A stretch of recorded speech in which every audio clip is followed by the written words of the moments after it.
You are watching Access LaPorte County, Channel 97. Coming up next is the March 19, 2024 meeting of the Michigan City Common Council. You can find more information for this meeting by visiting www.accesslaportecounty.org. Good evening, everyone, and welcome to the Tuesday, March 19th meeting of the Michigan City Council. Please silence all devices so they won't be disruptive. Stand for the Pledge of Allegiance and a moment of silent prayer. Pledge allegiance to the flag of the United States of America and to the republic for which it stands, one nation, under God, indivisible, with liberty and justice for all.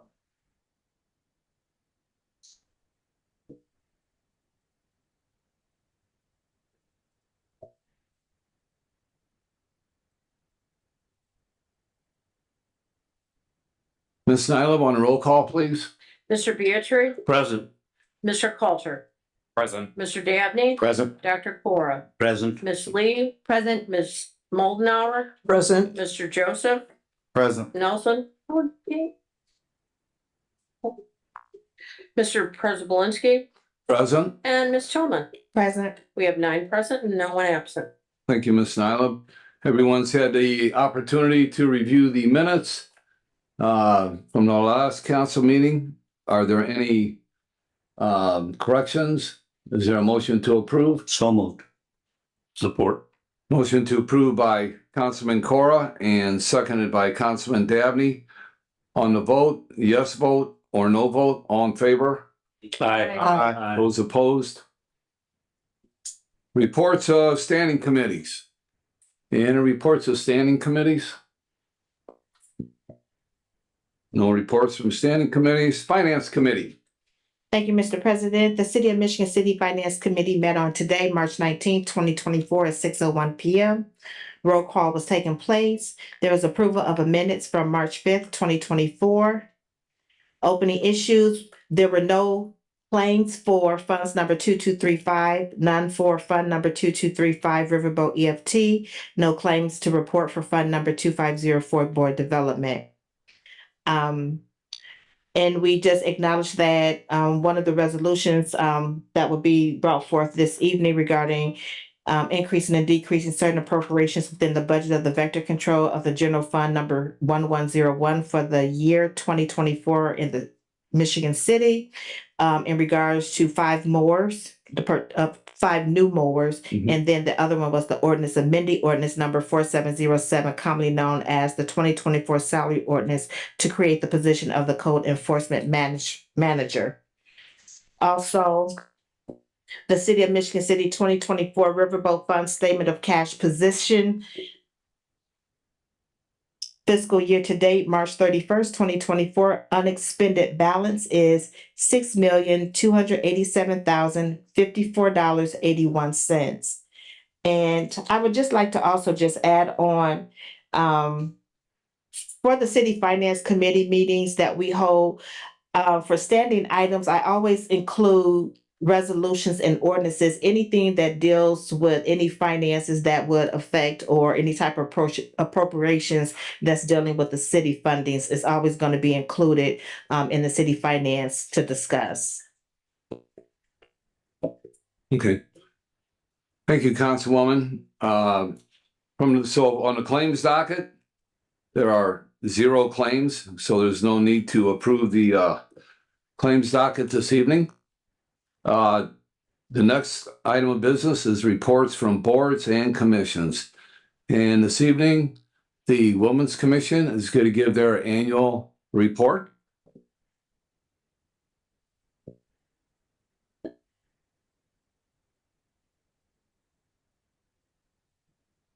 Hello, everyone. Thank you so much for having us today. I'm Christina Isabel. I'm the outgoing president of the Commission for Women, but since we didn't have our first meeting till February and went right into a big presentation, Jackie is now joining as the new president and will be taking over next year or this year. Hey, and you want to go ahead and tell us a little about the question? Good evening, everyone. Good evening. I will be reading the mission statement, and the mission statement reads, "The purpose of this commission is to ensure that women and men have equal opportunity to function and fully and ultimately as citizens of the city, as equal participants in the economy, in politics and government, in education, in social development, in the system of justice, and in all other facets of life. By increasing awareness and understanding of the needs of women and their families and the issues that they face, identifying available resources and services to meet their needs and understand the gaps that are existing, and to advocate for those needs and services through monitoring federal, state, and local policy that impact women and families and make recommendations to our legislators." Oh, okay. For the Commission for Women Commissioners in 2023 is Christina Isabel. Isabel. I'm sorry, I didn't want to mispronounce Christina's name. President Albertine Allen, Vice President Bonita Shea, Treasurer, Lori Wink, Secretary, Faye Moore, Sarah Jones, Veronica Martin, and Linda Conley. And this year we had a big turnover in the Commission for Women. There were 5 commissioners that have their terms ended, and two of those women were founding members of the commissioner, from Faye Moore and Albertine Allen to myself and Bonita. We were there for 8 years, and Veronica Martin was there for 4. So it's a big turnover and a good change here. But one of our signature events that just happened on March 8th for International Women's Day, I just want to talk a little bit about that because it seems to be growing each year. And this year our theme was Inspire Inclusion through Entrepreneurship and Empowerment. And many of you were at our event, and we had 150 people at the event, even some young people. Daisy Lee brought some young people to this event. We had some really incredible speakers, from Denise Ship Glenn from the Melanated Business Association of Northwest Indiana, to Lori Felt, from Executive Director of the Northwest Indiana Small Business Development Center, and Sheila Brilson Matthias, the Executive Director of the Leadership Institute at Purdue University. And at these events, we try to give people information about what the opportunities are in our community for entrepreneurship and education and empowerment. And so we had, I'm not going to say too much about it, but it was a really incredible event. And from the surveys, not 150 people turned in the surveys, but those that did, we were able to acknowledge some events that should happen in financial literacy and some programs that will be really impactful. And from those surveys, what we found out is that the commission has been doing some really great work in the last few years, and that we are beginning to make an impact on this community. And that is what is really important, is to find that area where women can find equity, inclusion, and empowerment in our community. And that's what we are here for. We are a city commission. We are here for you, to give you the news of what we're seeing in our community and what is needed. So really appreciate that a lot of you were there to see what we've been doing. I wanted to just that one was new, and you'll hear more about the results of that last International Women's Day next year. But last year we did Embracing Equity in Healthcare, which was also a really powerful event. And I just wanted to give a little bit of health rankings just for your awareness. And these Indiana 2023 health rankings are from the United Health Foundation, American Public Health Association, and America's Health Rankings from December 2023.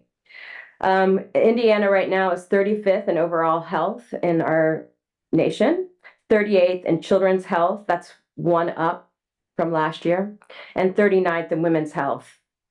In women's and children's health strengths right now are low unemployment for women, a high percentage getting prenatal care, and low foster care placement. Challenges for women are still high infant mortality, high rate of mental distress, and low voter participation. On the next slide, I just wanted to include this as well, because last year at our Embracing Equity program, we learned of this My Healthy Baby program that was being across our state, but that the LaPorte County Health Foundation was really central in gathering the data for this. So I just wanted to share a little bit of that. My Healthy Baby attempted to reach close to 45,000 women, offering them prenatal care. 12% of women who completed the screen accepted a referral. 16% of women who completed the screen did not accept a referral. 54% of women with phone numbers who did not respond to voicemails or letters, and 18% of women with no phone number did not respond as well. But what I want to point out is 54% of women did not receive that help. And looking up back ahead at the last quote of low voter participation means we're not reaching women in Indiana. We're not marketing the right way. We're not somehow including women in the process. And that is something that really we need to take some steps to solve. And so I just wanted to point those statistics out for you.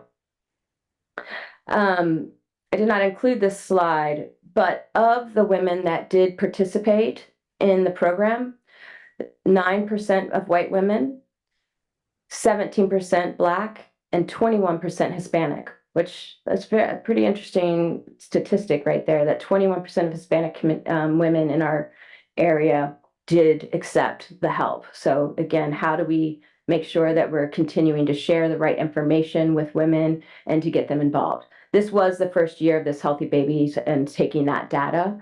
So it'll be interesting to see how that evolves. But we are paying attention. That's what I want you to know. The Women's Commission is paying attention. We're trying to let you know what is going on. Now our treasurer's report. This is the exciting part.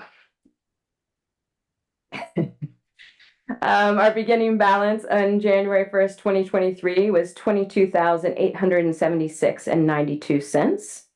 Disbursements, which I'll talk about later, was $7,773.88. We had no deposits or income in 2023, and our ending balance on December 31st was $15,103.04. The next page includes the disbursements in 2023, and that all of those were in regards to our events, from the lunches to the caterer to we did the St. Patrick's Day Parade, supplies, some printing, and we created a Commission for Women tablecloth. Those disbursements were $1,773.88. In 2023, one of the areas that the Women's Commission has been active in is trying to create funds for different women's programs.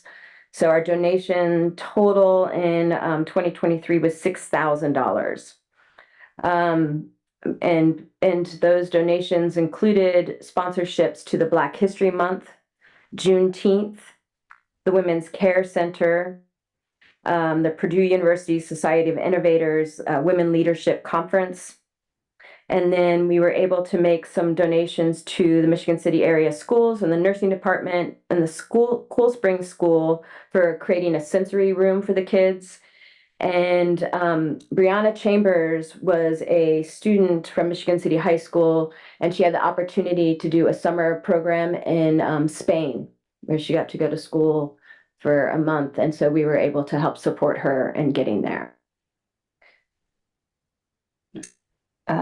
Michigan City Commission for Women, our January report, we're still at the balance of $15,103.04.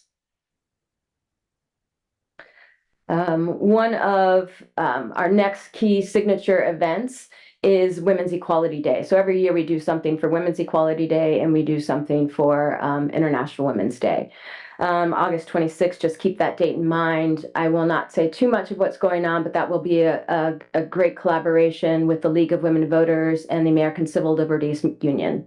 But last year, for 2023, the Commission and City Council approved a resolution. Do you want to go ahead and read that? Yeah, why not? Michigan City Common Council resolution of the Michigan City Common Council celebrating Women's Equality Day whereas of August the 26th, 2023, the women and men of the United States of America are celebrating Women Equality Day and are seeking ratification and enforcement of the Equal Rights Amendment. And whereas the Equal Rights Amendment was approved by Congress in 1971 in the United States House of Representatives, with the United States Senate offering final approval of the amendment with the requirement that it be ratified by the 38 states within 7 years. And whereas 30 states ratified the amendment in the first year, with a total of 30 states ratifying by the 1982 deadline, and 3 states ratifying it after that time. And whereas a June 2022 poll by Data for Progress showed that 85% of the people polled support the Equal Rights Amendment, with only 10% opposing it and 5% not sure. And whereas on July 13, 2023, a joint resolution was introduced in Congress stating that the amendment has already been ratified and enforceable as the 28th Amendment to the Constitution. The resolution states that the National Archivist, who is responsible for the certification and publication of the constitutional amendment, must immediately do so. And whereas on August the 26th, 2023, the women of the United States are celebrating Women's Equality Day and are asking for the ratification and enforcement of the Equal Rights Amendment. Now, therefore, be it resolved by the Common Council of Michigan City, Indiana, honors Women's Equality Day and supports the ratification and enforcement of the Equal Rights Amendment to the Constitution of the United States of America. This resolution shall be in full force and effect after the passage by the Michigan City Common Council and approval by the mayor. And it was signed by all of the Common Council.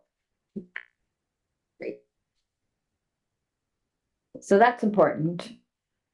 We are still looking for that equality. I mean, it's going to take 131 years for gender parity in this country. So we still have to fight hard to get our voices heard and to get equal pay in all areas of our life. So the Women's Commission does this. Our goals are to create opportunities for communication, collaboration, and partnerships, to create listening sessions and roundtables, to help foster more partnerships and to work together to help support our community needs, identify and promote resources, creating a resource list. So these are some of the things that the new commission will be working on in the next year. And we are always looking for conversations with you on what you're thinking about, what is going on, what you are interested in. And one of the questions that I want to ask you is, how do you empower women in your lives? How do you inspire inclusion in your lives, in your businesses, and your work, as that is very important. So, any questions? Any questions of the ladies? That's, Yeah, Mr. President, I Ms. just, Gilman? go ahead. Yeah, go ahead, Um, Councilwoman. just to give a quick response to that question Yes. of how do I empower? I work for the LaPorte County Prosecutor's Office. I supervise the LaPorte County 40 Child Support Division. So I would like to extend the opportunity for any roundtable discussions that you hold, that you will include or invite the 40 Child Support Office to come out and speak and to share information about our services. That's fantastic. Thank you. Councilman Cora? Thank you, Mr. President. First of all, thank you for serving on the Women's Commission. You know, your work is very important, and I'm grateful that you started off with healthcare, because that's so important. And you went down the list and said that we are 36th or 37th in the country, Indiana is. And unfortunately, LaPorte County is like 80th or something like that among the 92 counties in Indiana. So we really have a lot of work to do. in this regard. And there are a lot of individuals who are doing this work. The Healthcare Foundation of LaPorte has done a lot of work. Unity Foundation, Franciscan Health, and Northwest Health all have been doing work, especially when it comes to maternal health and reducing infant mortality, reducing low birth weight babies. I think these are all very important. So I think your work is important, and I think there are a lot of one thing I have learned in this whole process is there are a lot of resources available, but people are not aware of what resources are available and how to access those resources. So I think as part of your commission's work, if you can spread that word, I think it'll be very, very helpful. Yeah. Thank you. Yes. Councilwoman Mullenhour? Thank you, Mr. President. As far as your higher statistic with the Latina population, the one thing I want to thank you for is I've noticed that a number of the informational flyers and postings are posted in not only English, but Spanish also. And I think that really helps reach that particular group of individuals. So keep it up. You're doing really great with our Latina and Latino children and moms. So thank you. Any other comments from council members? Ladies, I would like to thank you for coming this evening, and the outgoing president, thank you for how many years? 8. 8 years? Yeah. For your hard work and effort in trying to make things better for the Women's Commission, and the new president coming in. Congratulations. Thank you. And if there's anything that the city council or any individual city council members you think could, give you a hand, feel free to give us a call. Thank Okay. you. You're welcome. Thank you. Thank you again for the invitation to the luncheon last week, Friday. Yeah, and like you said, it was a record attendance and great speakers, and it was very nice. Thank you again. Yeah, we're gonna have to move locations. Yeah, We have bigger spots. yeah, bigger spot. Yeah. Yep. Yes, Councilwoman I Mullenhour. would like to acknowledge Councilperson Daisy Lee as the liaison from our council to the Women's Commission. Okay, thank you. Are there reports of special or select committees? Any reports from special or select committees? Having none, reports from the mayor or other city officers and departments? I see the mayor here this evening. Anything you'd like to say at this time? Okay, thank you. Any petitions before us this evening, Madam Clerk? There are no petitions. Any communications? There are no communications received. And if you would, with resolutions, our one and only resolution on the agenda tonight by title only. A resolution by title only, a resolution increasing and decreasing certain appropriations within the budget of the vector control of the general fund 1101 for the year 2024 in Michigan City, Indiana. And this is introduced by Mr. Don Prespolinski. Yes, and the representatives are here from the vector control. If you would like to come down front and explain the reason for the purchase.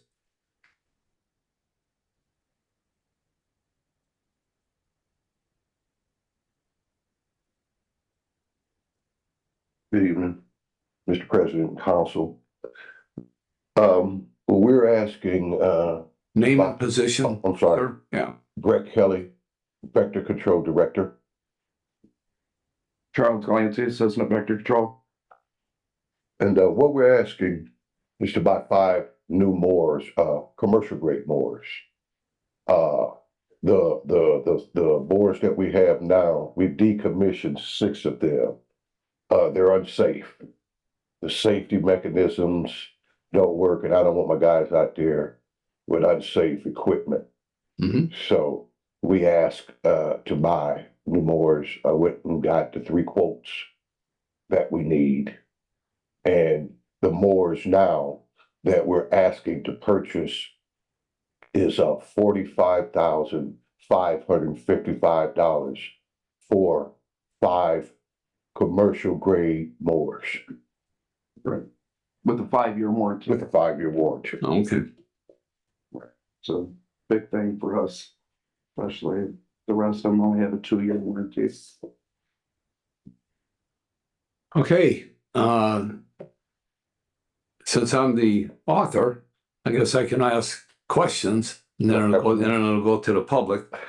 That my comments are, and I don't necessarily have questions for you gentlemen, but I was informed of this issue back in, I believe, October of last year from the then vector control officer that the mowers that they had, all the mowers they had, the safety mechanisms, whatever they were, weren't working properly or weren't working at all. So I told him that they need to just take all those mowers out of service. Let's go out and get bids and then take those bids to the mayor for ARP money. But the mayor at that time never moved on it. So that's why we're here today, asking for this money just to be transferred from one account to the other. And just like you had said, Mr. Kelly, I don't want our city employees, no city employees, operating unsafe equipment. Okay, that just doesn't happen. So with that being said, I am going to recommend that we decrease the account other contractual services from $45,555 and increase small tools and minor equipment. So all we're doing is taking money from here and putting it over to there, and the money's already in the budget. Okay. Okay, thank you, gentlemen, for your question or your introduction. I don't have any other questions. I'm going to move it out to the public and let them. So at this time, is there anyone from the public that wishes to speak on this? Go ahead, sir. Yes, Mr. President, Scott Melland, 200 Kenwood Place. I would simply ask who the vendor is for these mowers. They certainly sound like they're needed. Oh, who's the vendor, Mr. Kelly? Riggs in Laporte Riggs and Laporte. County, Oh, Did we get a quote from the place in Michigan City by the Harley place? Yes. They were not competitive. Yes, we got the 3 quotes. These were the better grade mowers. Thank you. okay, you're welcome. Anyone else from the public wish to speak on this resolution? Anyone else from the public wish to speak on this resolution? Anyone else from the public wish to speak on this resolution? Having none, anyone from the council? Councilwoman Tillman? Thank you, Mr. President. I was in support of the resolution. I just had a question wanting to know, were the quotes, were 3 quotes obtained? Other than that, I was okay with the resolution, and I'm glad that I did because as you can see, that is a question that the community wanted to know as well. I just want to make sure when things are still presented before us that we are still making sure that we are following the criteria and that we're requesting obtaining those 3 quotes. That was my only thing. That could have been emailed, and Okay. but no, I originally wanted to support this, and I understand the transfer. It's nothing that you're getting additional Right. appropriation from somewhere. It's just moving money. Yeah. So I just wanted to make sure we had Yes, the we do quote. have the 3 quotes. So Okay, follow them. I'm in support of this. And actually, Mr. President, if Ms. Nyla could add me on as a co-sponsor. Ms. Nyla, add Councilwoman Tillman as a co-sponsor, please. Councilman Dabney? Yeah, I just wanted to add that, we got obviously the price for the bids. And a lot of times we're looking, for the most responsible bid, and that necessarily is not always the most or the cheapest. Right. I'm glad that you talked about the 5-year warranty that comes with these. Mhm. I've seen these situations before where we were looking for the lowest price, ended up getting, equipment for different departments that didn't have warranties and things of that sort, so that it cost us on the back end. So I appreciate that you talked about the warranty and you guys got the most responsible bid, and I appreciate that. Thank you. And if I could say, my assistant here and the other workers, we're really going to take care of these machines. Hopefully we get more than 5 years out of them. We're going to keep them oiled and whatever needs to be done. We want to keep good equipment, so maintenance will be a part. Yeah. And that was one of the main reason I signed on as a sponsor. Well, the main reason was I knew that there was the need. And the second reason is because I had asked them if they had gotten 3 bids to begin with, and yes, they had 3 bids. So that was a good question, Councilwoman, if the 3 bids came through. Councilman Cora? Mr. President, I make a motion to adopt this resolution. Support. There's a motion by Councilman Cora, and I think Councilman Dabney got to the light second. So he seconds it. Ms. Nyla on the vote? Dr. Cora? Aye. Ms. Lee? Aye. Ms. Moldenar? Aye. Mr. Nelson? Aye. Mr. Preselinski? Aye. Ms. Tillman? Aye. Mr. Beatrice? Aye. Mr. Coulter? Aye. And Mr. Dabney? Aye. We have 9 in favor and no one opposed. Thank you. All right, thank you, gentlemen. Ms. Nyla, our first ordinance this evening on second reading by title only. An ordinance on second reading by title only, amending various sections in Article 3 of Chapter 66 of the Michigan City Municipal Code to assign the duties and responsibilities of the Contract Compliance Equal Opportunity Program and the Local Hiring Program to the Michigan City Planning and Inspection Department. And this is introduced by Ms. Tillman and Mr. Beatrice. And do the sponsors have anything they'd like to add at this time? Nothing to add? Anyone from the public wish to speak on this ordinance? Anyone from the public wish to speak on this ordinance? Good evening, Council President, Good Clerk. evening, Mayor. So this is changing a few chapters of our code. And right now, currently, we have the hiring ordinance in place under the Human Rights Department. And I think it's better suited in the Planning and Inspection Department. These are people who, go out to the sites, the job sites. They need to know the language. Now that we've added the responsible bidder ordinance, I believe this is necessary as we start having more and more projects and public works projects here in Michigan City that we put it in the right space. I think at the time, it was probably one of those things they just looked for a place to put it. And I'm not necessarily certain that that's the right place. I think when you have people going to job sites, they should have some type of background in code enforcement or understanding construction sites and being out there with hard hats and have safety protocols in mind when doing that. So that's the reason for the change in this code. Thank you, Mayor, not Mary, Mayor. Is there anyone else from the public that wishes to speak on this? Yes, Mr. Council, Scott Military, Kenwood Place. My only question or concern would be, we all know the planning department is fairly overtaxed already. Will this require additional manpower or overload them even more than they have been? How is that being addressed? Thank you.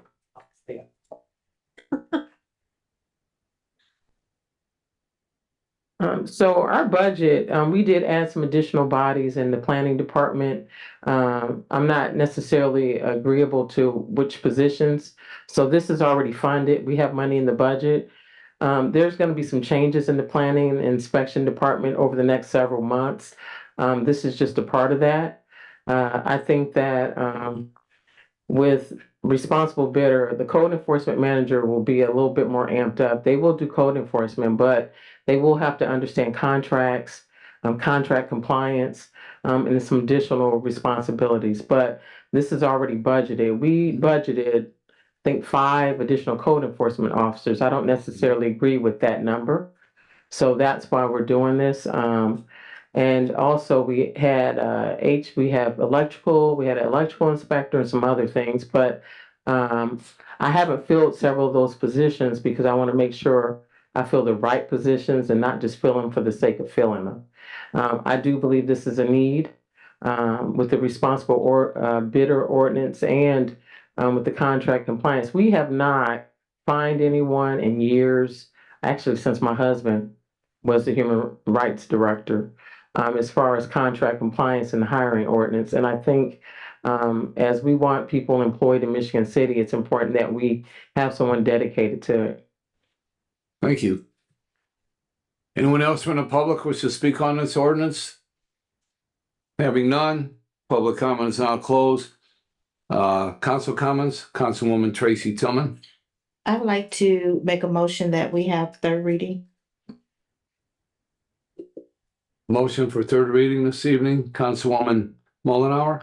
I also wanted to make comment. I was serving on the Human Rights No, Committee. No? there's been a motion for third reading, so we have to get a second. Support. Okay, there's been a motion and a second for third reading on this ordinance this evening. Ms. Nyla, on the vote? Yeah, that was Councilman Dabney. All right, Ms. Lee, Aye. Ms. Moldenauer, Aye. Mr. Nelson, Aye. Mr. Prespolinski, Aye. Ms. Tillman, Aye. Mr. Beatry, Aye.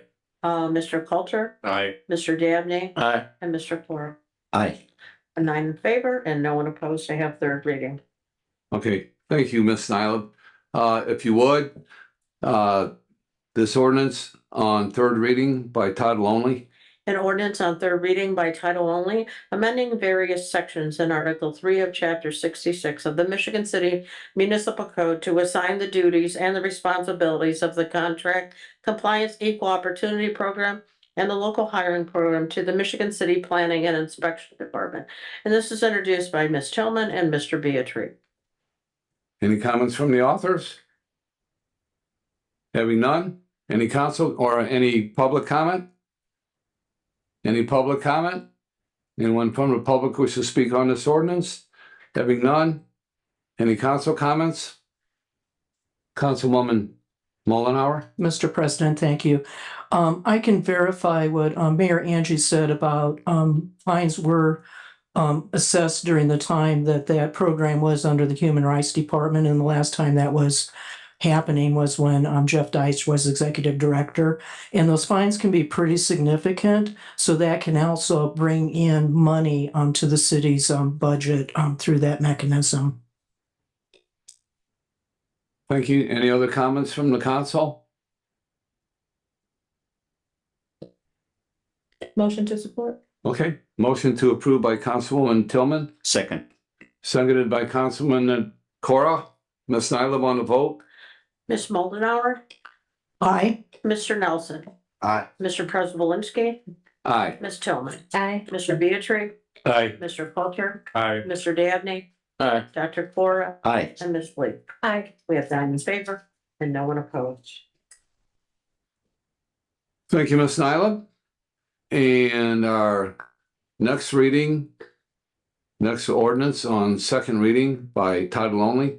An ordinance on second reading by title only, amending ordinance number 4707, commonly known as the 2024 salary ordinance to create the position of code enforcement manager. And this is also introduced by Ms. Tillman and Mr. Beatry. And are there any comments from the authors? Councilwoman Tillman? Just other that this correlates into the ordinance that we just approved. Okay, thank you. Anyone from the public wish to speak on this ordinance? Anyone from the public wish to speak on this ordinance?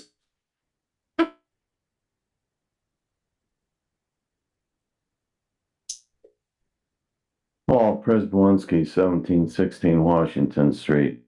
What is, for everyone's clarity, what is the salary going to be and how's it going to be moved around for this particular job? Does this coincide with the job on the other ordinance, the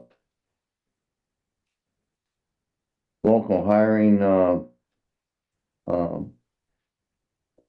well, it really doesn't have or the compliance officer? Or is this a totally new position at what's the, dollar amount? Well, I can answer that. The dollar amount is $61,682. $28. $61,628. Yeah, and this was already budgeted within the planning department's budget for 2024. This position wasn't, but again, we budgeted 5, I think, code enforcement officers. So we're not gonna hire 5 code enforcement officers, but this position is, as it grows, like I said, they'll have those added responsibilities, but they'll also manage the code enforcement folks as well. So they'll be managing those folks, they'll be doing code enforcement, but they'll be, again, responsible for reporting for the hiring ordinance, the responsible bidder ordinance and contract compliance as well.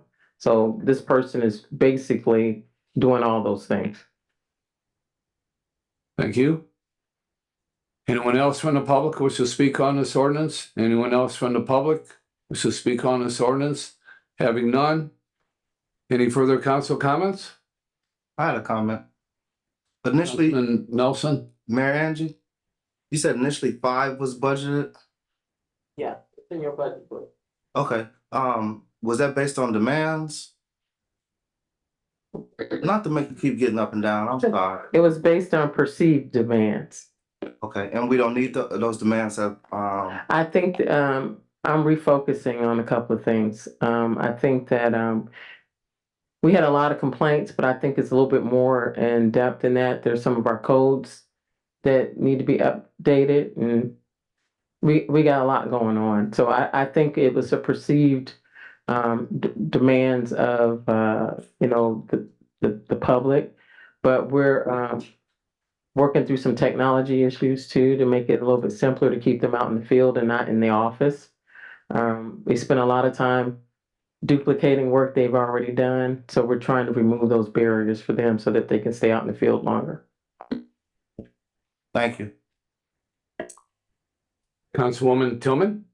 I'd like to make a motion to have third reading on amending this ordinance 4707. Support.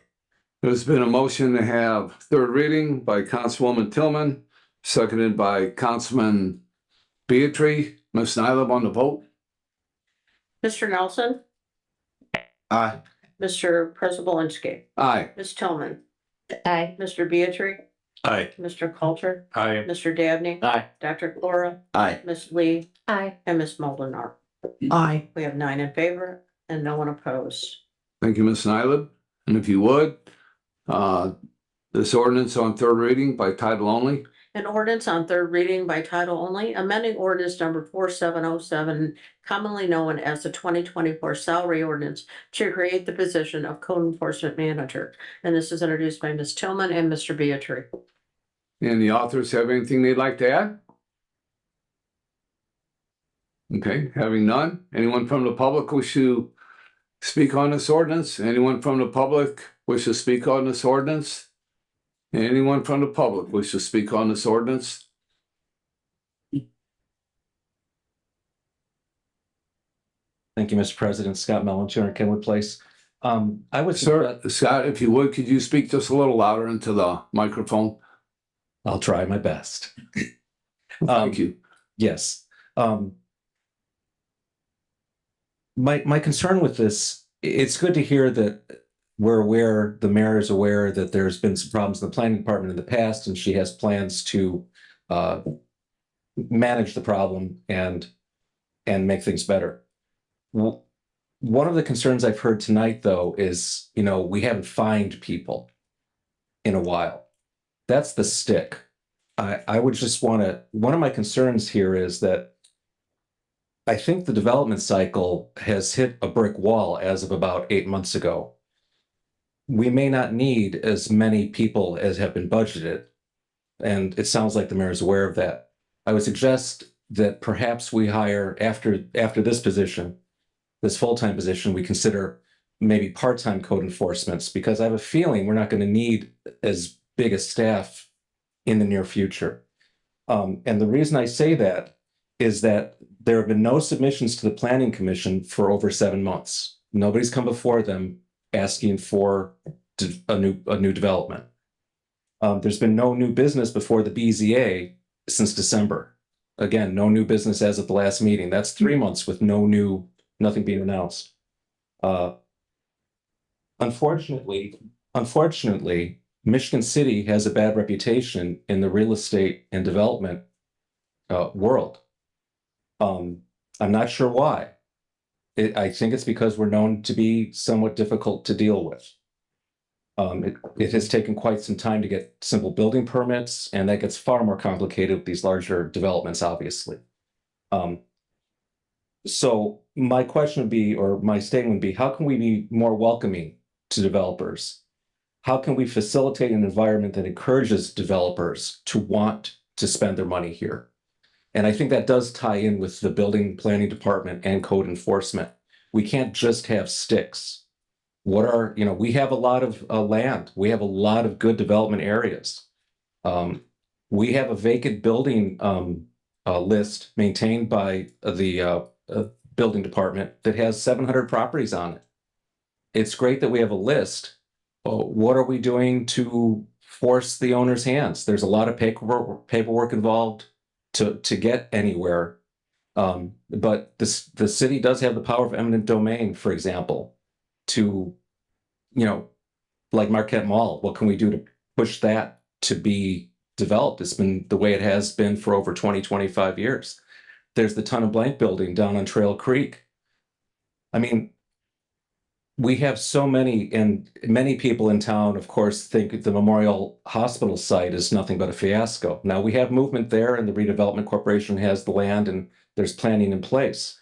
But that's another prime site that has lain dormant for well over 20 years. And much money has been spent by the city on failed plans there. So again, I don't want us to just have sticks. How can we have carrots, and how can we facilitate an environment where developers want to come here to help rejuvenate the city that has so much opportunity and so much potential development sites, with obviously NIPSCO in the future and the prison? I mean, those are 10 and 15-year plans, but again, I would consider part-time positions instead of potentially 4 or 5 full-time code enforcement officers in the future. Thank you. Anyone else from the public wish to speak on this ordinance? Having none? Any council comments? Motion to support.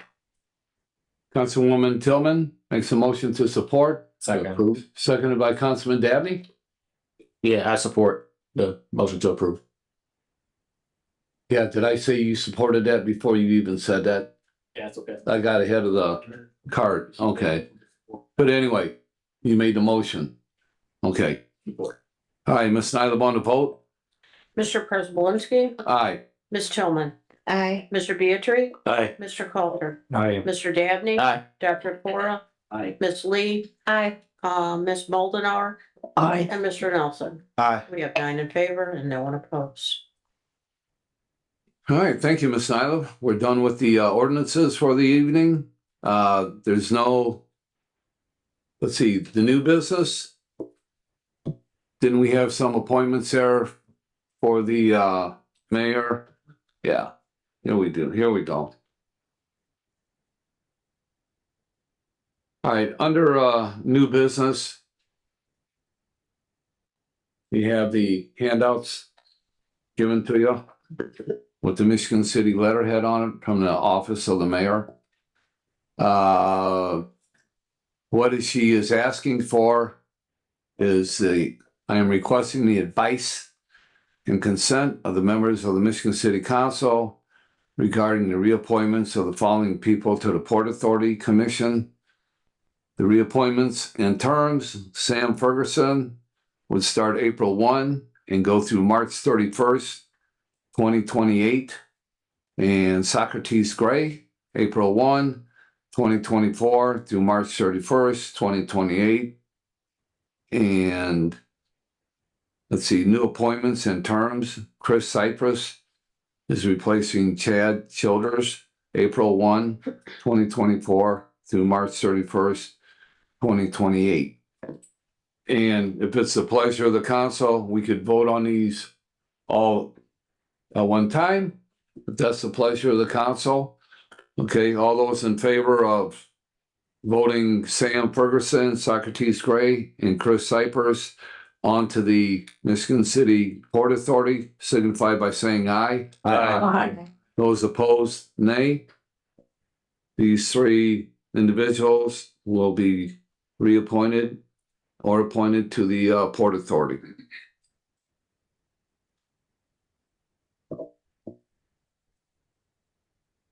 Under unfinished business, the City Council this evening has one appointment to the Urban Enterprise Association due to Joseph Nelson becoming a council member on January 1st, 2024. The term will begin immediately and expire 12/31/2024. And the nominees at the last council meeting were Willie Crump, Nick Pollock, Dennis Gooch, and Dakota Euler.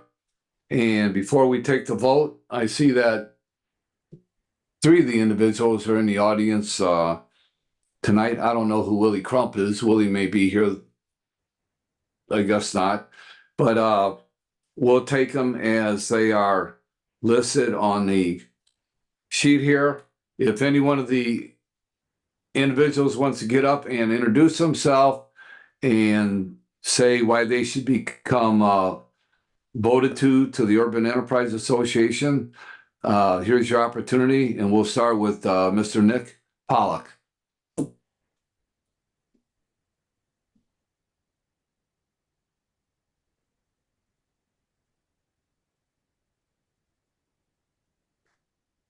Thank you, Mr. President. Good evening, members of the council. My name is Nick Pollock, 211 Ann Street, Michigan City. I appreciate the opportunity to speak before you tonight. I appreciate the nomination for the Urban Enterprise Association. One of the reasons that I decided to try to get appointed to this board, I've dedicated my time to the city of Michigan City over the years in many different ways. As I was sitting here tonight reflecting on it, I remember back as a teenager, before we had the beautiful skate park on the west side, me and my friends built some skateboard ramps and put them down at Washington Park with the mayor's permission back in the mid-90s. May have been Sheila. Can't remember. But we donated those ramps for all kids to use. I've adopted albino pythons at the zoo. I've coached Little League, soccer, and baseball. But now I've been in the construction industry for going on 23 years now. That's something else I reflected on. That's over half my life. It was kind of eye-opening when I think back on it. I've worked in residential construction, commercial construction, and industrial construction over the years. I think my experience in the construction field would be beneficial to this board. I think I could bring some good insight for the projects that come before the board. And on top of that, I was the treasurer of Carpenters Local 1485 for a little over 10 years. And I understand that these associations have budgets. And I think with my experience as a treasurer for the local, I understand budgeting and fiscal responsibility. Thank you for your time. Mr. Dennis Gooch.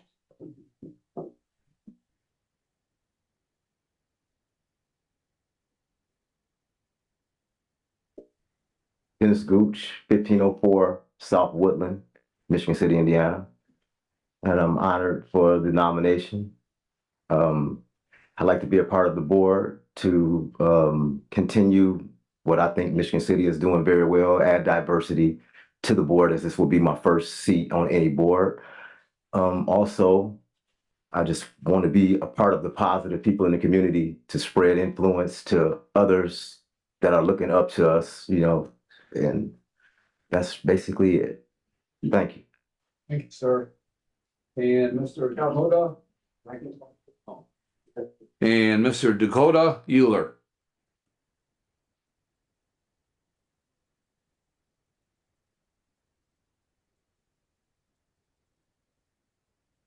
Good evening, members of the council. Dakota Euler, 718 Emma Street here in Michigan City.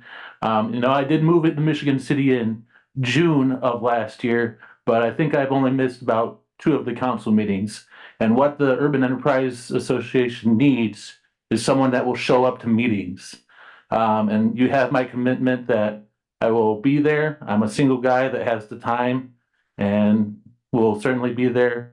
Being a young person, I think it's important to give the other young people in the community the push that they also have the opportunity to serve the great city of Michigan City. And thank you for your consideration.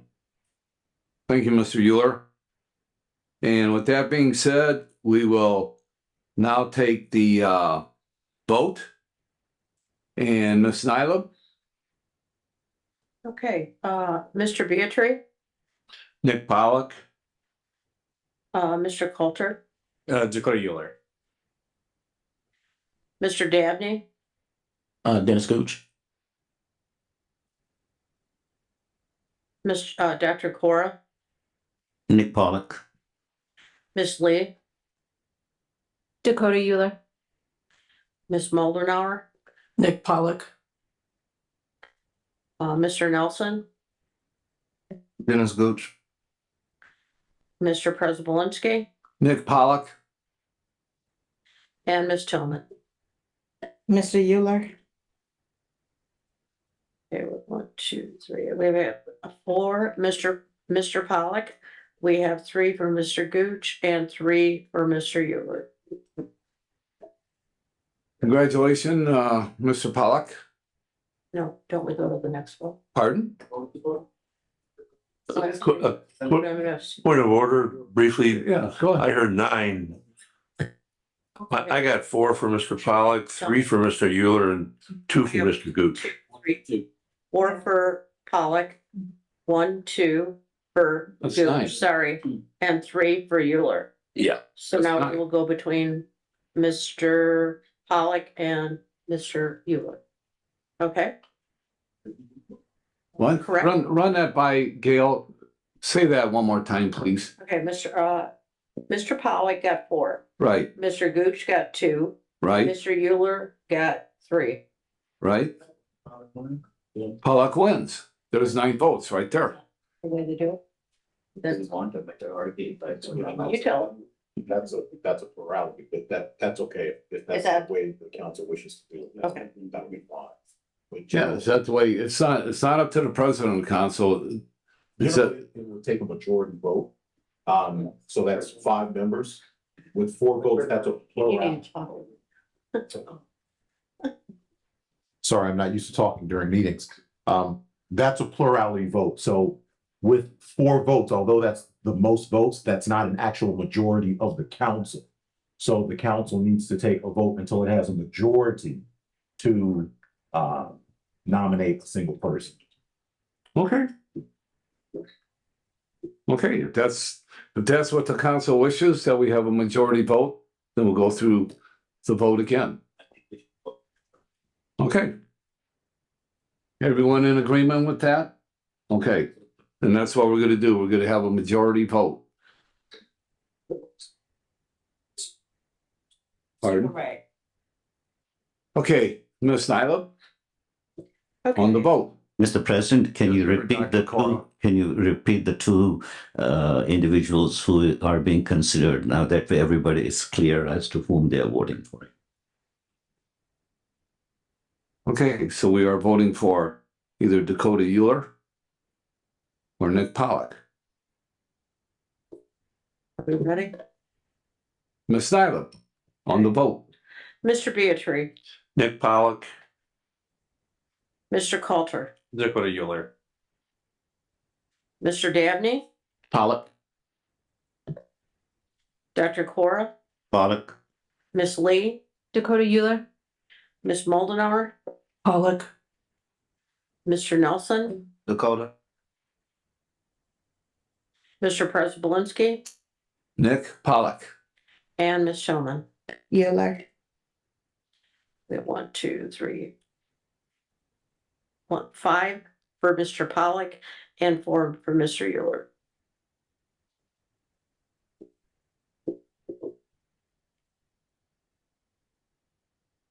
So that's a majority vote? Okay. Mr. Pollock, congratulations on your nomination. Not your nomination, your appointment to the board. And Mr. Gooch, Mr. Euler, keep plugging away and we're gonna find a spot, okay, to be on a board. Yep. Thank you very much, gentlemen, for throwing your hat in the ring and getting out there and trying to make things happen. And congratulations, Mr. Pollock. Yep. And at this time, are there any comments from the public? And let me just remind the public that it's a 3-minute time period, and we are not going to be selling time from one person to another. You have 3 minutes. That's it. Good evening. Hi, Mike Vincent, 6 Devonshire Court. I just want to make some comments on the issue of panhandling, tent cities, and trespassing of the supposed homeless in Michigan City. We've had several meetings before. I think it was just last year. I don't think it went back 2 years, but we had some special meetings held by the police department in town. And some of the ideas that came out of that was a outreach list, which is it. If everyone's familiar and seen this before, it comes from Home Team out of LaPorte County. It's not working. The police department has hired a staff counselor who goes out on calls with assistance from the Swanson Center, and that doesn't seem to be working. What the police department is saying they need is a tool to help them do the job, and that would come in the form of an ordinance, a city ordinance. Right now, their hands are tied by the ordinance that is in statewide. We can adopt local ordinances that supersede the statewide ordinance.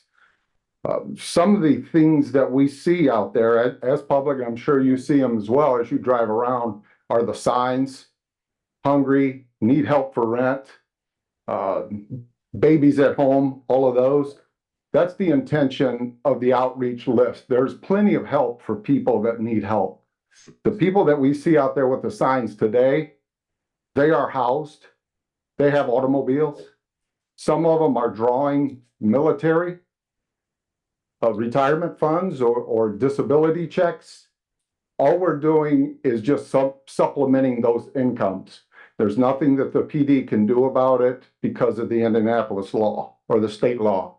So I asked the council to go back to these meetings, take it more serious this time, and adopt some ordinances that give the police ability to do their job. Last year, what they can do is show up on trespassing calls. Last year, in a 4-month period, they had over 400 trespassing calls. All they can do on that is move off of the property. They come right back. So there's nothing that the police can do to enforce this. I ask you to also think about our service folks, our police, our fire, and our paramedics. They go on multiple calls a night for ODs with these trespassers. They see lack of showers, lack of cleanliness. So if you can't think about the homeless that really need help, think about our people that's out there dealing with this on a daily basis. Thank you. Okay, thank you, Mr. Vincent.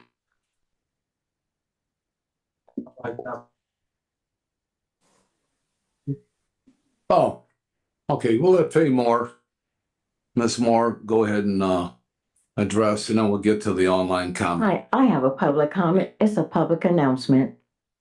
You know, this is National Women's History Month, and the local NAACP Trailblazers Luncheon is going to be March 28th, 2024 at Blue Chip Casino from 11:30 to 1:30.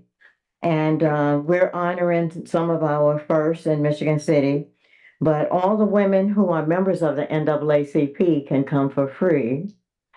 If you're a member of the NAACP and you're male, you'll have to pay.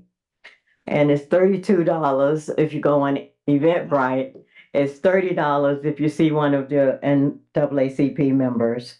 And you could go to www.naacp3061.org for more information and to get your tickets.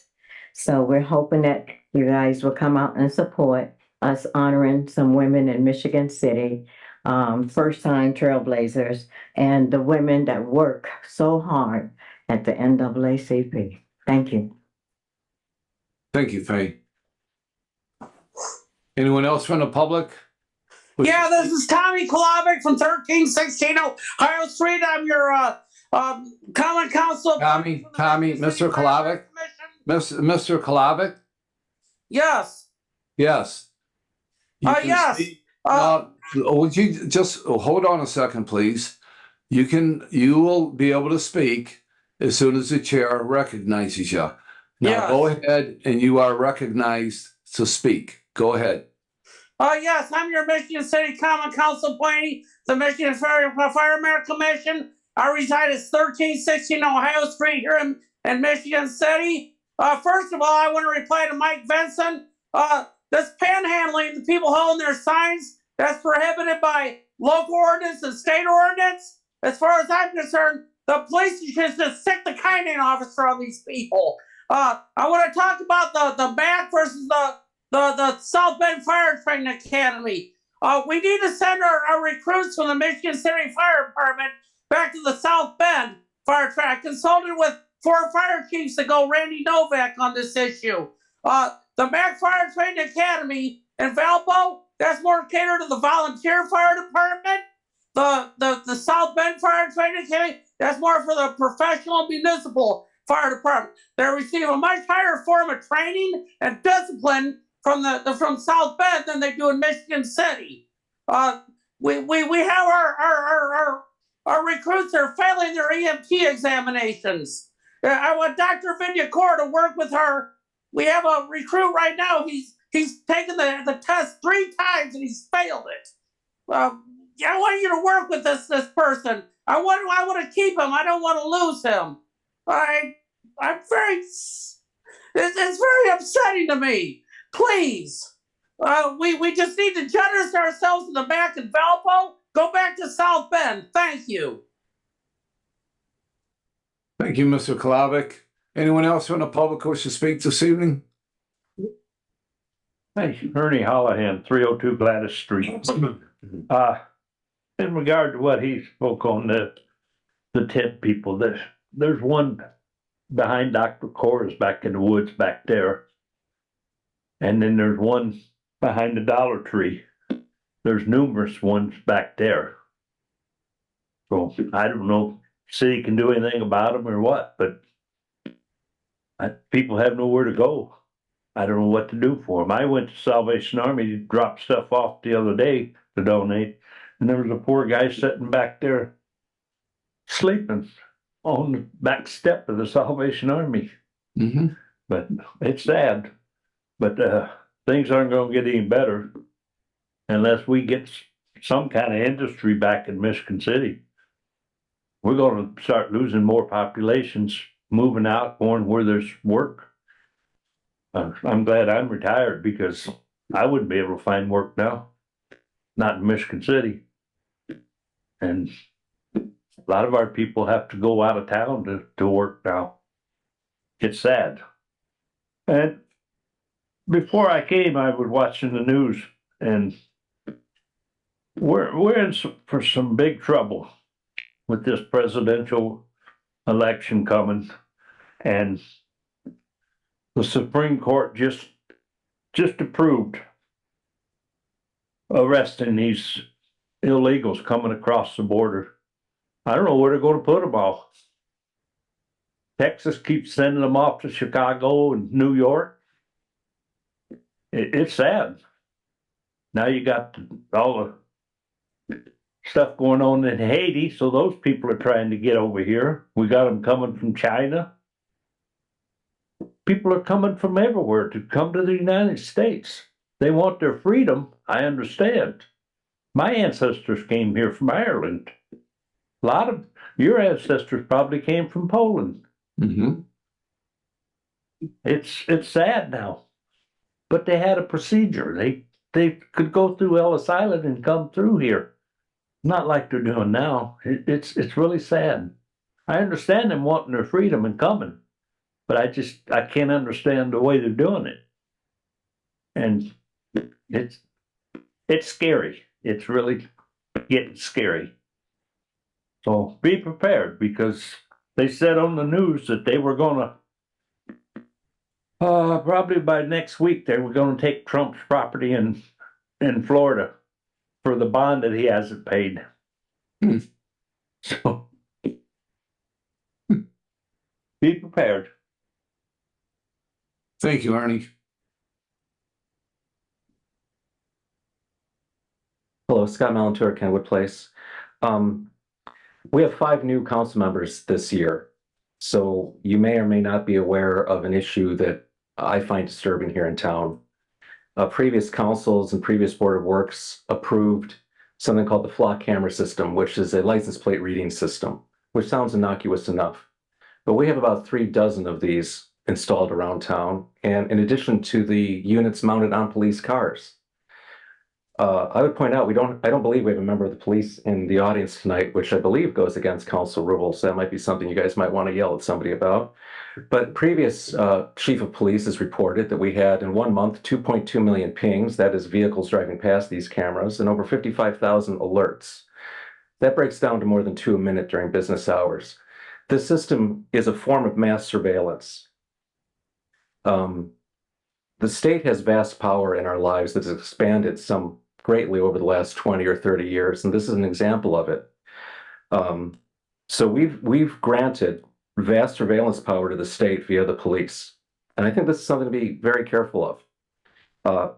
What I'm asking specifically my councilman, Mr. Beatry, is that someone sponsor an ordinance or a request for reports from the police. I would like to see a monthly report of the effectiveness of this system.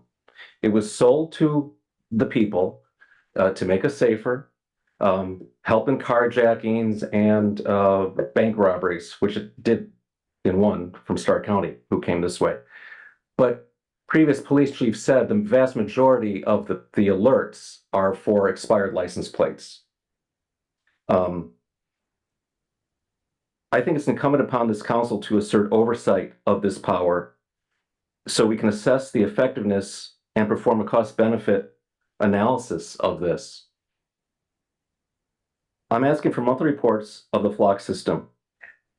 Has it effectuated an arrest and/or convictions? Asking for a breakdown of the categories. Pings, which is just vehicles driving by, over 2 million a month.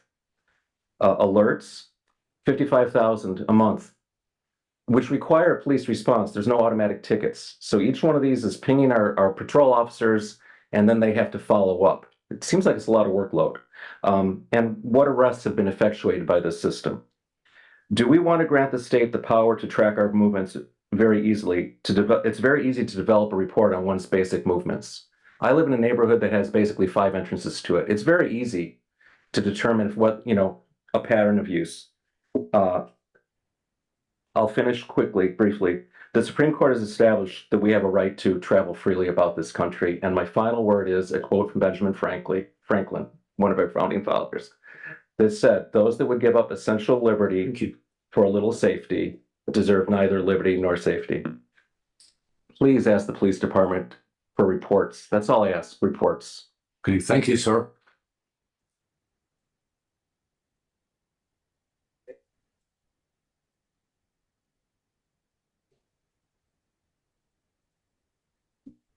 I want to congratulate Scott because that's one of the items that I'm going to bring up. The Paul Przybylewski, 1716 Washington Street, Michigan City. I spoke before about asking about a crime map for the city. I don't know where that's at, but also I listened to the report by the chief, and I think that the council needs to create that ordinance and ask them for reports on crimes solved. We can arrest all kinds of people, but it's about solving the crimes. So, I want to congratulate the Women's Committee on their, great work that they do. And, as a longtime union member, I've supported the cause and attended many demonstrations and, got working conditions changed for women in the coke ovens.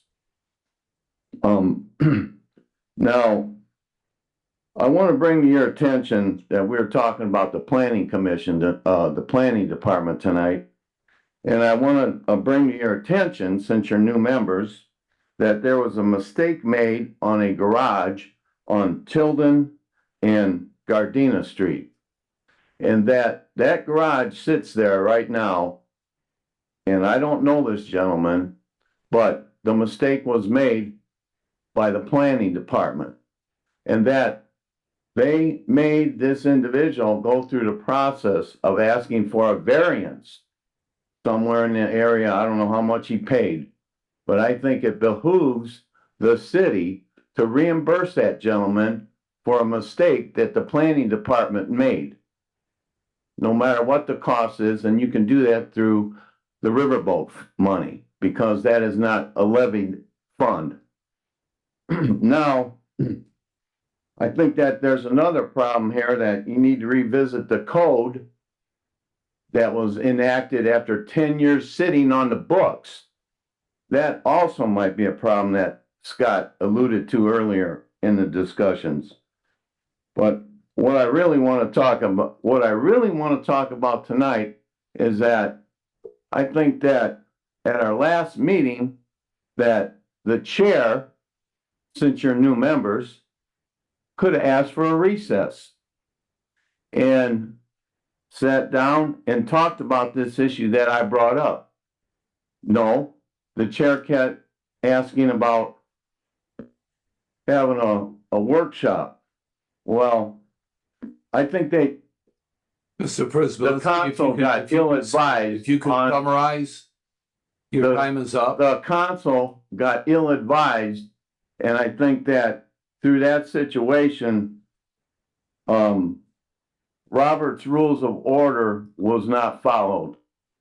So I think that just like tonight on your vote, that you need to look at the special rules and polish up on Robert's Rules of Order. Thank you. Anyone else from the public wish to speak this evening? Good evening again. I appreciate the comments about the panhandlers and the tent cities. We had a situation that occurred a couple of weeks ago behind Walmart, and so we put together a group of folks to go out to Walmart. There was a tent city, and there happened to be a fire. We know that these places exist. We sent social worker. We contacted Jim Musel. We had police there. So we've been going to these locations to try to identify and offer a support, because we had to advise Walmart that they had to issue a trespass if they wanted the people removed. Our goal was not to arrest anybody, but to provide them supports on where they could go. Just to understand, there's a lot of underlying issues. We can offer them the place, but they don't have to go. And so as it gets warmer, we'll see more of those. And all we're going to continue to do is try to make the efforts to provide them the resources to remove them. And again, they show back up. We just don't want any unsafe conditions. We had a situation where a fire happened. I think they had might have been a propane tank or something, or cooking and doing things like that. So we know this is a serious matter, but I think it's a mental health matter in many regards, and sometimes, not all the time, substance abuse. So we do have opioid money. We're working through figuring out how we can use some of that money to program to support some of that, but we know it exists. There's only so much room in the homeless shelters, but again, these are not necessarily people who want to go to a homeless shelter. So that's something that we're working through right now. Also, I want to mention too, we did have a workshop, budget workshop that we'll be doing another one. Not a budget workshop. Well, yeah, we covered the budget with the council, and I hope that was beneficial. I know we're going to be doing another one. Also, I want to congratulate the Women's Commission. I had the pleasure of being their liaison, and they've done very good work. And then lastly, the State of the City is on April 10th at 10 o'clock at Elston at the Stan Holdcraft Auditorium. So it'll be it's at 10 a.m. It'll be recorded, but I wanted to make sure that everybody had the date. Thank you. Thank you, Mayor. Anyone else from the public wish to speak on any subject? Mr. President, if I may. No, sir, you already had your three. You already had your 3 minutes. Thank you. You're welcome. Other things came up. You already had your 3 minutes. Thank you. Anyone else from the public wish to speak? Nick Pollock, 211 Ann Street, Michigan City. I just wanted to thank everybody tonight for the appointment to the UEA board. Also, I would like to commend all of the elected officials in Michigan City for the creation of the code enforcement manager. Like I stated before, I'm in construction. I deal with the building department on a pretty frequent basis. I do know that they are shorthanded for what they are doing. I think this is going to help that. I do think there is more work to be done there. So I agree with the mayor on that.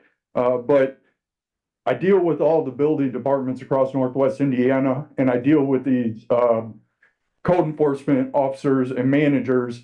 And I agree with Councilwoman Moldenhauer. This position will pay for itself. Thank you. Thank you, sir.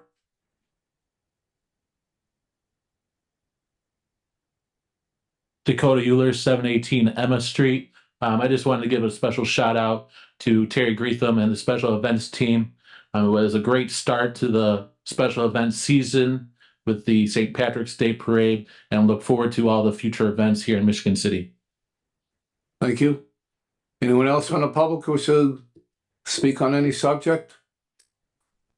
Anyone else from the who wishes to speak on any subject? Having none, public comment is closed. And Councilwoman Tillman. I just wanted to provide a little information in regards to the Flock and Raven. To my understanding, it is accessible online. I do not have that website, the link for that, but you are able to access the reports online publicly. Anyone from the public can access this information. I would direct you to contact your local law enforcement, and they will be able to provide you with that information. To my understanding, in regards to the Flock and Ravens, they have made arrests since we have implemented those. There has been some convictions in assistance from the Flock and Raven. And to my understanding as to why I strongly supported this go round is it wasn't for face recognition or anything of that nature. It wasn't to monitor anyone that's speeding, but it was to help. It's a tool, first and foremost, it's a tool. It's not the win up to everything to resolve every crime issue that takes place, but it's a tool that helps them narrow down the information. And as far as how many solving how has it solved any crimes? The law enforcement may have that information, but you can also reach out to your local prosecutor. They can provide you that information as well on how many crimes have been solved by utilizing the Flock and Raven information that they're able to obtain. So that's I do have one other thing. The Essence Rare will be, the ball will be held at the Blue Chip Fremont Ballroom on April 28th, 2024. If you can, it's a wonderful event to participate and to be a part of. My eldest son participated in that. I want to say 2010, 2011. It's phenomenal. They are young adults that is entering into their college, their requirements, their GPAs, their family acknowledgement for the encouragements of their students academically, athletic wise. And they're also seeking, if you would like, you can do sponsorships. And I don't know if this could possibly be put on the web, if anyone wants, if the city could put that on the web so that they can access if they want to do any type of sponsorships for it. Also, 2024 spring cleanup schedule is coming out, and I'm speaking for the 5th Ward. We got to do better. We have to do better. I get phone calls, I get complaints, I get it. The alleyways, we talk about trash, recycle bins. Right now, I'm seeing furnitures, pillows, not just in on my street or in my alleyway. I ride through my 5th Ward. I ride down our alleys. I see all of this. I do have one big request from all residents, homeowners, renters. If you have garbage bins, once they are filled, and if you're in the alleyway, once they're empty on your scheduled pickup, please just pull them back out of the alley so that cars can travel through to get to their own residence, because they're either in the middle of the alley or they're just enough. And it is difficult for the street departments to come through to pick up your trash. You want your trash picked up, but you're not making it accessible for them to get through. So keep in mind, put all your trash in your trash bins. I wish someone from the street department or sanitation was here. If there is any way that they could provide a list or send out something to residents. I think the residents also need to make sure that they have the right assigned totes for their residents and not their neighbors. So that's all I have. Okay. You know, any other council members have any Councilman Beatrice? I'd just like to congratulate Nick Pollock. Worked with him with kids at the high school level who are interested in being carpenters, and we'll be together on the 28th with 33 of them who are going to visit where he works down in Maryville and pursue maybe a career to be carpenters and stay local. He's got all the skills necessary to be great for Urban Enterprise. I know he'll be a good addition. But I also want to commend Mr. Gooch, Mr. Euler. Mr. Gooch, I know, a fine young man. Mr. Euler, what I was most impressed with you was your commitment to faithfully attend the meetings if you were selected. That's what we need. And I think you'll be a valuable addition to some other commission or some other committee that we'll need to fill. So don't give up. Keep it up. Thank you. Any other council comments? Mr. President, I just want to echo what Mr. Beatrice said. Congratulations, Mr. Pollock and Mr. Euler and Mr. Gooch. We'll be looking for other opportunities for you to serve, and thanks for your willingness to serve. Thank you. Councilwoman Mullenhour? Yes, I want to thank all of the people that actually filled out applications to become appointed to the association today. And I do want to point out that Mr. Pollock, what he and his carpenters union did is they're the ones that are building the pantry boxes that are being placed in our city parks. We have them right now at the Walker Street Garden Park and also at Gardena Park, where canned goods and non-perishable goods are available 24/7. So anybody in our community that is in need of food when the food pantries aren't open or you can't get to those, you do have access to something to eat. And if you live in those neighborhoods, I'd encourage you to keep an eye on those. And if you can, supply items when you see they're getting low. Also, I heard from the Park and Recs Department this week that they're planning to expand that program slowly but steadily to other parks. So if you have an idea of where you would like to see next placement of those, please let the Parks and Recreation Department know that. Thank you. Okay. Any other council comments? I have a Couple comments. One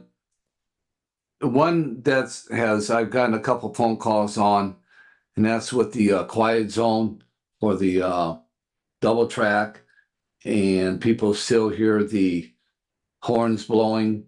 That's going to continue blowing until the Federal Railroad Association comes to Michigan City and does an audit to make sure that everything has been done properly.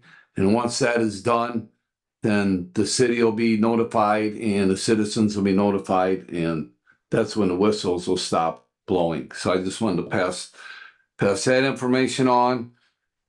Also, the city cleanup, like Councilwoman Tillman said, starts April 1st, and it's going to be going for approximately 6 weeks. You got 3 different zones.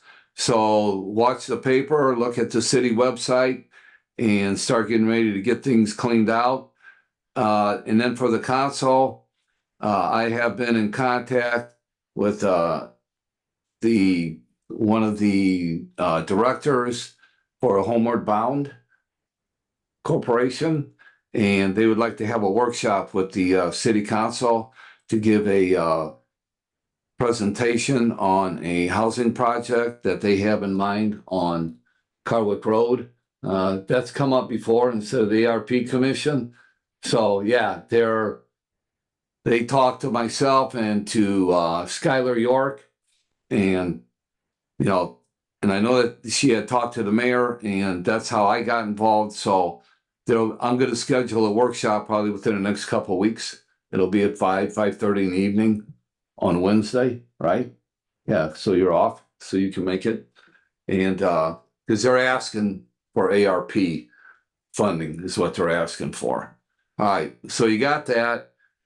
And then I got a call from the fire chief today, and talking about a fire boat because of the reduction in the Coast Guard hours and what could possibly happening in the future, 2 or 3 years down the road with the Coast Guard. And he is going to send out a email to all the council members explaining what the fire department wants to do. And then at that time, we will have a workshop and get more into it to find, funding, state funding, federal funding, whatever we got to do to get that done. Very important piece of safety equipment. I believe that we need to get our arms around and get that taken care of. Pardon?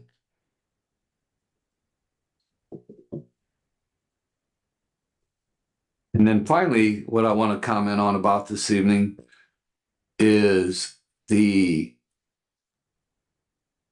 police department and the flock system. And this here deals with the shots fired flock recognizers.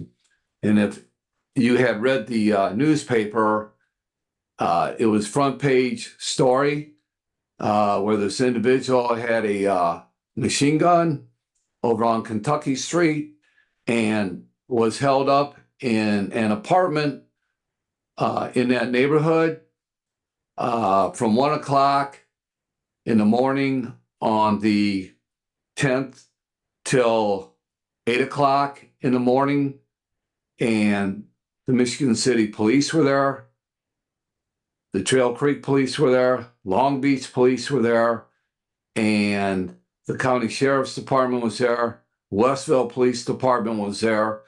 So as we slept, there was an individual that was held up in his house with a machine gun or made up machine gun, but was firing at 4 Michigan City police officers that pushed them back out of the apartment and out to safety.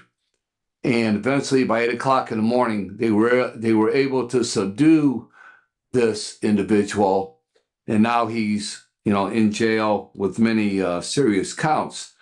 But through the flock system, through the shots recognition system, is how the police were made aware that shots were fired in that neighborhood. and they converged on that neighborhood and started the investigation at that time. So I believe with the investment of that block system that the city council made, that probably, more than probably, put down a very serious situation that could have happened with many individuals possibly being hurt or murdered by this individual. So I just wanted to bring that up. And I want to thank the Michigan City Police Department and all the officers and what they do on a day-to-day basis, and especially the officers that were there that night throughout the morning as we all slept safely in our beds and woke up in the morning and didn't even know what took place. So thank you, sir, for your service. And yeah, I just wanted to mention that about the police department.